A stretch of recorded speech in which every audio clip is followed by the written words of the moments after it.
Shalom, jemaat yang dikasihi Tuhan. Bertemu kembali dengan saya, Pendeta Stefanus Gunawan Agustinus. Saya bersyukur kembali mendapat kesempatan dari Tuhan untuk memberkati saudara. Kiranya di masa-masa di mana banyak di antara kita tidak bisa bekerja, kita terpaksa di rumah saja, kita mengisi lebih banyak waktu untuk bersama-sama merenungkan firman Tuhan. Saya berdoa apa yang saya bagikan ini nantinya dapat menjadi berkat bagi saudara. Kumpul, jangan lupa ketika kumpul mendengarkan firman, beribadah sungguh-sungguh, hati yang hormat dan takut akan Tuhan dipertahankan.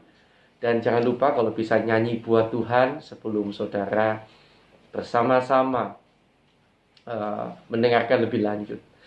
Mari kita akan berdoa lebih dulu kita sebelum masuk di dalam renungan firman Tuhan hari ini. Terima kasih Bapa yang di surga. Kami mengucap syukur kami masih boleh bersama-sama berkumpul belajar firman-Mu sebentar Tuhan. Kiranya Tuhan tolong kami agar kebenaran firman yang akan kami dengar mampu mengoreksi kehidupan kami, menjadikan kami kehidupan yang lebih lebih menyenangkan hati Tuhan, agar kami tidak bersalah juga di mata pemandangan Tuhan, tetapi semakin hari semakin mencintai Tuhan. Terima kasih Tuhan, kami bersyukur kepadamu. Di dalam nama Tuhan Yesus Kristus, berkati hamba-Mu yang menyampaikan firman dan anak-anak-Mu yang mendengarkan firman. Dalam nama Tuhan Yesus Kristus, haleluya, amin. Puji Tuhan Bapak Ibu, sidang jemaat yang dikasihi Tuhan. Hari ini saya akan ajak saudara belajar dari bahan komsel. Bahan komsel kita sudah sampai pada bahan komsel ke-465. Ya, sudah sampai pada bahan 465. Dan kita bersyukur Tuhan mengajari kita dari ayat-ayat firman Tuhan secara berurutan. Dan pada bahan komsel 465 ini kita sudah sampai pada 1 Raja-Raja pasal yang ke-11 ayat yang kedua. Sambil kita buka Alkitab kita, 1 Raja-Raja pasal yang ke-11. Hari ini kita akan membaca pada ayat yang pertama sampai pada ayat yang kedua. Minggu lalu Bapak Ibu sudah belajar tentang Salomo ya, yang melanggar banyak ketentuan firman Tuhan tentang seorang raja. Padahal Tuhan sudah memiliki peraturan-peraturan tentang seorang raja, tetapi Salomo langgar itu semuanya. Dan lewat itu kita sudah belajar bersama bahwa kita tidak boleh hidup ini mengandalkan kekuatan, kepandaian, relasi, atau apapun yang ada pada kita, tetapi kita harus selalu mengandalkan firman Tuhan. Kita harus selalu mengandalkan Tuhan. Mari kita akan bersama membaca dalam 1 Raja-Raja pasal 11 ayat pertama sampai ayat yang kedua. Adapun Raja Salomo mencintai banyak perempuan asing. Di samping anak Fir'aun, ia mencintai perempuan-perempuan Moab, Amon, Edom, Sidon, dan Het. Padahal tentang bangsa-bangsa itu, Tuhan telah berfirman kepada orang Israel, "Janganlah kamu bergaul dengan mereka, dan mereka pun janganlah bergaul dengan kamu. Sebab sesungguhnya mereka akan mencondongkan hatimu kepada ilah-ilah mereka." Hati Salomo telah terpaut kepada mereka dengan cinta. Wow, ini dia ya. Jadi hari ini kita lihat judul tema firman hari ini dalam bahan komsel 465. Salah jatuh cinta bikin sengsara. Salah jatuh cinta bikin sengsara. Saudara, kita lihat bahwa Salomo ini sekalipun dilarang sebetulnya oleh Tuhan untuk seorang raja Israel memiliki banyak istri, tetapi Salomo ini tetap saja memperistri banyak wanita. Dan alasannya kita temukan pada ayat yang kedua, yaitu karena cinta. Dan kita tahu tentu apa hasilnya cintanya Salomo ini pada akhirnya, ya. Akhirnya membawa dia pada keruntuhan, kehancuran, kesia-siaan. Anaknya Rehabeam, kerajaannya akhirnya dibagi dua, ya. Jadi pada zamannya belum dihancurkan oleh Tuhan, karena Tuhan masih melihat pada Daud. Jadi pada zaman Salomo sendiri, Tuhan belum menghancurkan kerajaan Israel karena Tuhan mengingat kepada Daud.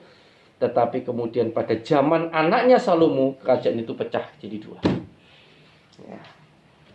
Semuanya karena cinta. Nah, kita pelajari dulu. Cinta ini cukup menarik. Karena Alkitab Perjanjian Lama kita ditulis itu dengan bahasa Ibrani. Bahasa Ibrani. Nah, bahasa Ibrani itu memiliki perbedaan dengan bahasa Yunani. Kalau Perjanjian Baru sebagian besar bahasa Yunani. Dan bicara cinta ada perbedaan antara Ibrani dengan Yunani. Kalau di dalam Yunani, cinta itu dibagi 4. Tentu Bapak Ibu mungkin sudah tahu. Ada cinta agape, filio, storge, dan yang terakhir eros, dibagi 4. Jadi ada 4 pembagian cinta. Nah, di dalam Ibrani ada sedikit beda, ada beda. Dan kita yang cinta yang di sini kita lihat itu ditulis dalam bahasa Ibrani. Jadi kita akan pelajari sedikit di sini. Dalam kesusastraan Ibrani ada beberapa kata yang digunakan untuk menggambarkan tentang cinta. Tetapi kata yang paling banyak dan paling umum digunakan adalah oheb. Saya ulangi, oheb. Sebetulnya tulisannya hanya A, H, A, B. Atau A, H, E, B. Gitu ya. Tapi dibacanya oheb. Jadi sebagian besar kata cinta di dalam Perjanjian Lama kita digunakan kata oheb ini. Jadi oheb ini ditulis kurang lebih 208 kali dalam Perjanjian Lama. Jadi nanti kalau saudara mau teliti boleh, ada 208 kali penggunaan kata oheb ini. Nah saudara, juga ketika dikatakan dalam Ulangan 6 pasal 5 misalnya tentang kata-kata kasihilah Tuhan Allahmu dengan segenap hatimu dan lain sebagainya.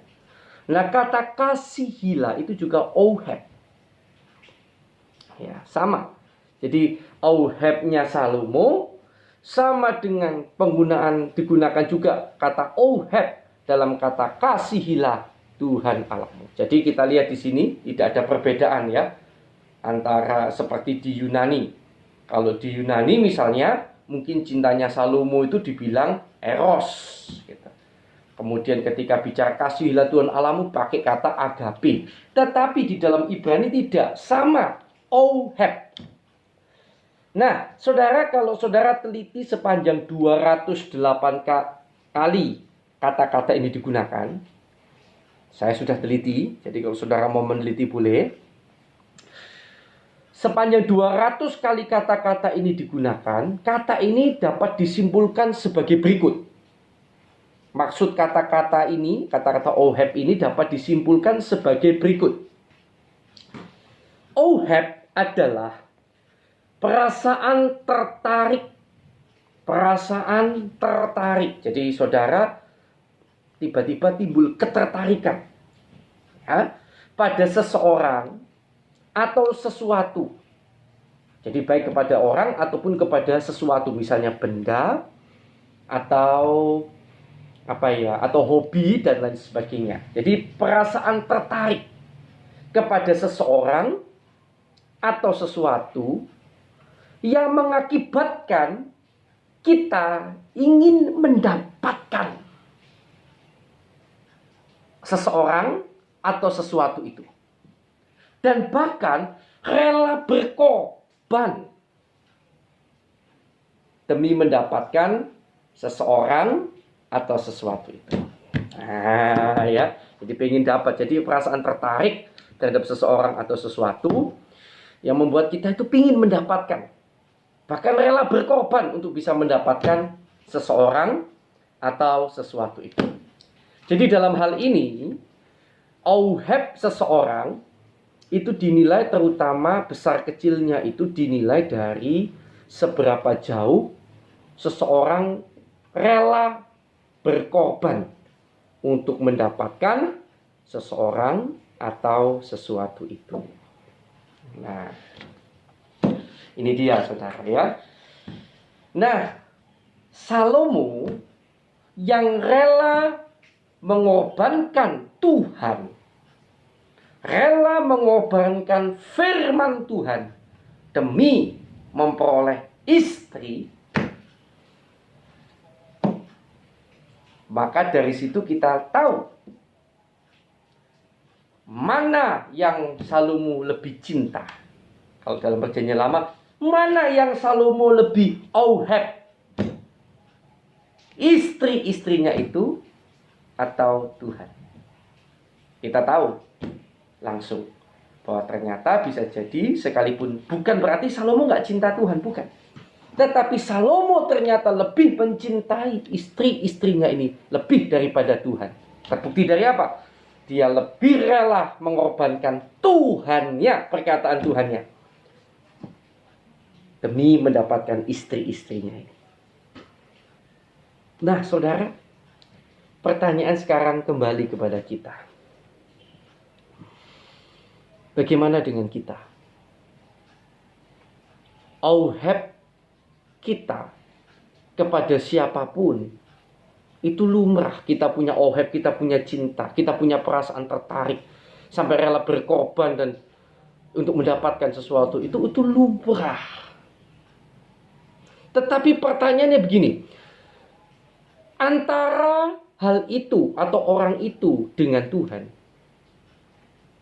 mana yang selama ini Anda lebih rela korban? Anggap saja waktu ataupun mungkin dana.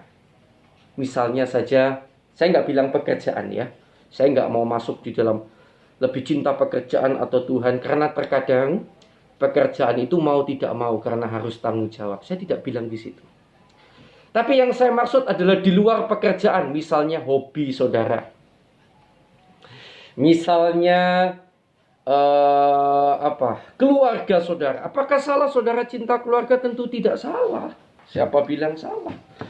Saudara punya hobi, apakah salah? Tidak salah. Saudara suka menonton tontonan drama Korea mungkin atau film, apakah salah? Tidak salah. Tidak salah, semuanya itu tidak salah. Punya pacar, kumpul dengan pacar, kumpul dengan teman, apakah salah? Tidak salah. Tetapi pertanyaan yang ingin saya membuat saudara bertanya hari ini, mana yang lebih banyak? Antara Anda mengorbankan waktu misalnya, atau uang misalnya, untuk hal-hal itu, atau untuk Tuhan. Mana yang lebih banyak? Apakah Anda lebih banyak memberikan waktu untuk hobi, media sosial, pacar, keluarga, lebih daripada Anda memberikan waktu buat Tuhan? Timbul tanda tanya. Kalau saudara lebih mencintai Tuhan, dan memang Tuhan seharusnya mendapat tempat yang nomor 1 di dalam kehidupan kita, maka kita harus belajar untuk benar-benar menunjukkan bahwa kita lebih rela mengorbankan banyak hal untuk Tuhan. Lebih daripada yang lain-lain. Sekali lagi di luar pekerjaan. Karena terkadang pekerjaan itu tanggung jawab. Mau tidak mau. Apakah saudara lebih pentingkan hobi saudara? Saudara bisa menonton TV berjam-jam, menonton media sosial berjam-jam, berpacaran berjam-jam, tetapi bagaimana dengan datang kepada Tuhan? Setiap hari, berapa banyak waktu yang Anda berikan buat Tuhan? Berapa banyak waktu, berapa banyak tenaga, berapa banyak pikiran, berapa banyak saudara rela berkorban buat Tuhan? Itu akan menunjukkan seberapa besar auheb saudara selama ini. Apakah saudara auheb cinta kepada Tuhan melebihi yang lainnya, atau selama ini kita hanya klise saja ketika berkata, Tuhan, Engkau ada di tempat yang pertama di hati. Biarlah pelajaran hari ini membuat kita bertobat, termasuk saya. Ya. Biar kita memberikan waktu lebih banyak dan lebih banyak lagi buat Tuhan. Yang lain tentu harus ada. Boleh kita punya waktu hobi dan lain sebagainya. Tetapi saya berharap waktu untuk hobi, waktu untuk yang lain tidak lebih besar dari waktu yang saudara siapkan buat Tuhan. Saya berdoa kita benar-benar bisa mencapai kata-kata, kasihilah Tuhan Allahmu dengan segenap hatimu, dengan segenap jiwamu, dan dengan segenap akal budimu. Tuhan Yesus memberkati saudara. Jangan salah jatuh cinta. Taruh cinta yang terutama kepada Tuhan saja. Tuhan Yesus memberkati. Mari kita akan bersama berdoa. Tuhan Yesus, terima kasih. Hari ini kami belajar agar cinta kami benar-benar Tuhan harus utama kepada Tuhan. Ampuni kami kalau selama ini hobi kamilah yang kami pentingkan. Pacar kamilah yang kami pentingkan. Hal-hal yang lainlah yang kami pentingkan.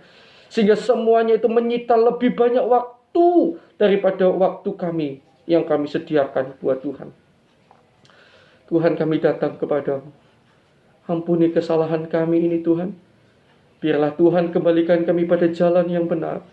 Sampai kami mampu melakukan kebenaran firman-Mu. Mengasihi Engkau dengan segenap hati, jiwa, dan akal budi kami. Terima kasih Tuhan Yesus. Engkaulah segala-galanya dalam kehidupan kami. Dalam nama Tuhan Yesus Kristus. Haleluya. Amin. Tuhan Yesus memberkati saudara.